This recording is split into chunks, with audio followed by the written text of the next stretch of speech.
అధికారం ఉంది కదా అని చెప్పి ఇష్టం వచ్చినట్లుగా వ్యవహరించి ప్రజల్ని దోచుకు తిని నీతి కబుర్లు చెప్పే పేర్ని నాని గారు క్లియర్గా బుక్ అయిపోయాడు. ఇవాళ ఈ కూటమి ప్రభుత్వం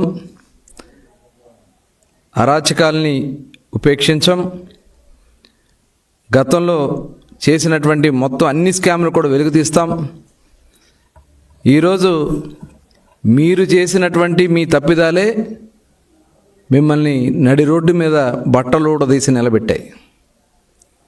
ప్రతిదానికి నీతి కబుర్లు చెప్తూ ముందుకు బయలుదేరతాడు. అయ్యా పేరు నాని గారు, ఇవాళ పేద ప్రజలకి చెందాల్సినటువంటి బియ్యాన్ని నువ్వు బొక్కింది వాస్తవమా కాదా?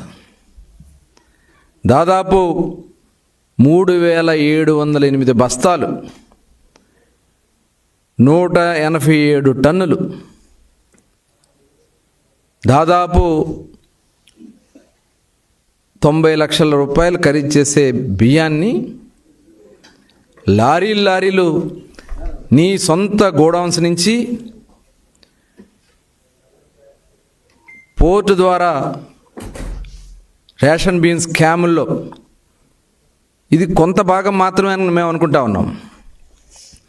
ఇంకా అసలు స్కాములు మొత్తం కూడా చాలా ఉన్నాయి, అవన్నీ కూడా బయటకు వస్తాయి. ఇవాళ మరి నీతి కబుర్లు చెప్పే పేరు నాని గారు అడ్రస్ లేకుండా కుటుంబం మొత్తం కూడా గ్యాలప్స్ అయిపోయారు. ఏ గోడూరికి పారిపోయాడో అడ్రస్ లేకుండా వెళ్ళిపోయి నిన్నొచ్చి మరి లెటర్ ఇస్తారు, బియ్యం పోయింది వాస్తవమే, డబ్బులు కట్టేస్తా అంటే దొంగతనం చేసి దొంగ వెళ్ళి డబ్బులు కడితే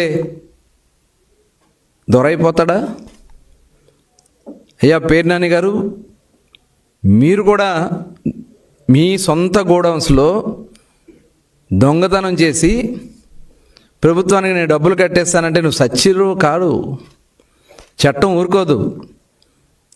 చట్టం మిమ్మల్ని ఖచ్చితంగా ఇవాళ మీ అవినీతి దాహానికి మీ ఆడవాళ్ళని కూడా తీసుకొచ్చి రోడ్డు మీద నిలబెట్టారు కదయ్యా. సిగ్గు అనిపించట్లా మీకు? ఇంత పేదల సొమ్ముని దోచుకోవడానికి మీకు సిగ్గు అనిపించట్లా? ఇవాళ మేమంతా కూడా మొత్తం గోడౌన్స్ కన్స్ట్రక్షన్ దగ్గర నుంచి నీకు రాజకీయమే వ్యాపారం. ఇవాళ నీ గోడౌన్స్ ఎక్కడి నుంచి తెచ్చి కట్టావు? పేదల్ని భయపెట్టి వాళ్ళని బెదిరించి భూములు లాక్కుని పేదలకి స్థలాల్లోంచి మట్టి ఎత్తుకొచ్చి కొన్ని లక్షల ట్రక్కుల మట్టి నింపి దాని మీద అవినీతి గోడౌన్స్ కట్టుకుని అవినీతి గోడౌన్స్లో పెట్టిన బియ్యాన్ని అమ్ముకుని ఇవాళ పేద ప్రజలను మోసం చేసింది వాస్తవమా కాదా? అన్నిటికీ సమాధానం చెప్తావు కదా నువ్వు. ఇవాళ ఇది జరిగిన దానికి ఎందుకు నువ్వు సమాధానం చెప్పట్లేదని చెప్పి నేను అడుగుతా ఉన్నా. ఇవాళ మీరు చేసినటువంటి మొత్తం బియ్యం స్కామ్ మొత్తం కూడా, రేషన్ బియ్యం స్కామ్ ఒక పక్కన, ఇవాళ చట్టపరంగా మీ మీద ఎలాంటి చర్యలు తీసుకోవాలనే దాని మీద మొత్తం కూడా జరుగుతూ ఉంది.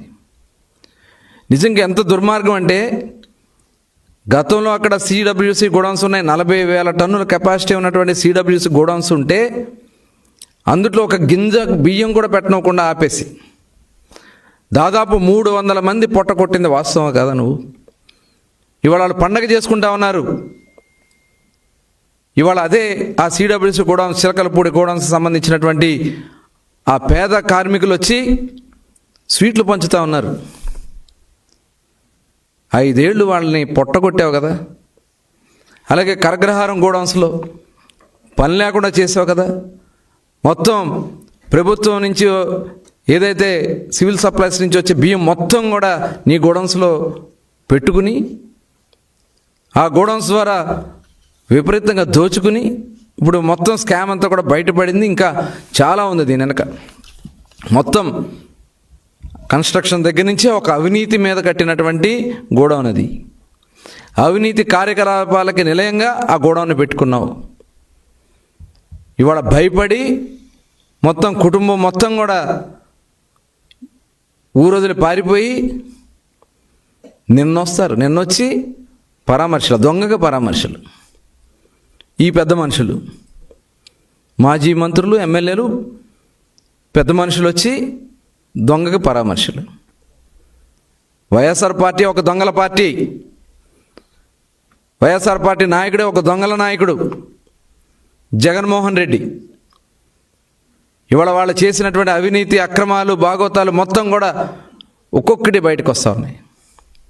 కొన్ని లక్షల టన్నులు కేంద్ర ప్రభుత్వం చెప్తా ఉంది, దాదాపు 5 లక్షల టన్నుల బియ్యం మాయమైపోయినాయి. ఎక్కడ పోయినాయి?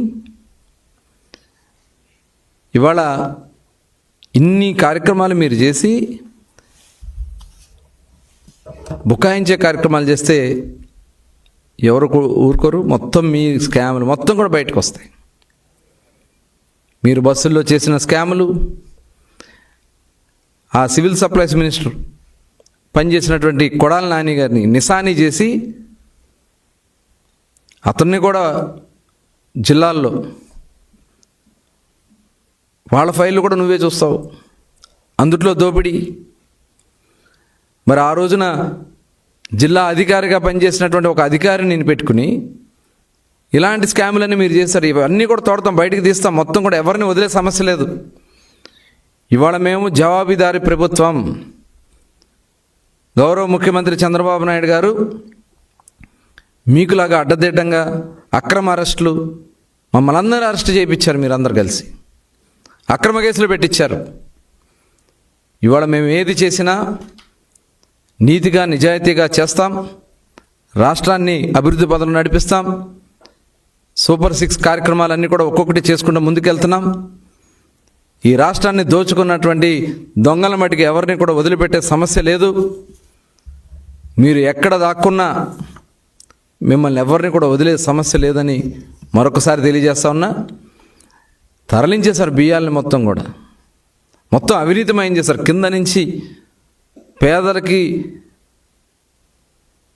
చెందాల్సినటువంటి బియ్యం అవన్నీ కూడా దోచుకుని ఇవాళ నీతి కౌరులు చెప్తా ఉంటే ఎవరు కూడా చూస్తూ ఊరుకోరు. తప్పకుండా ఎలాంటి అవినీతి కార్యక్రమాలు మీరు చేశారో వాటి మీద విచారణ జరుగుతూ ఉంది. బినామీల్ని పెట్టుకుని మీరు దోచుకున్నటువంటి ఆస్తులు చిట్టా మొత్తం కూడా మా దగ్గర ఉంది. దాని మీద కూడా ఎంక్వైరీ జరుగుతూ ఉంది. ఈరోజు మరి బందర్లో, మచిలీపట్నంలో మీరు చేసినటువంటి, మీరు మీ కుమారుడు గంజాయితో అమాయకుల్ని బలి తీసుకున్నటువంటి సందర్భాలను కూడా విచారణ జరుగుతూ ఉంది. మొత్తం కూడా ఎవరిని కూడా వదిలిపెట్టే సమస్య లేదు.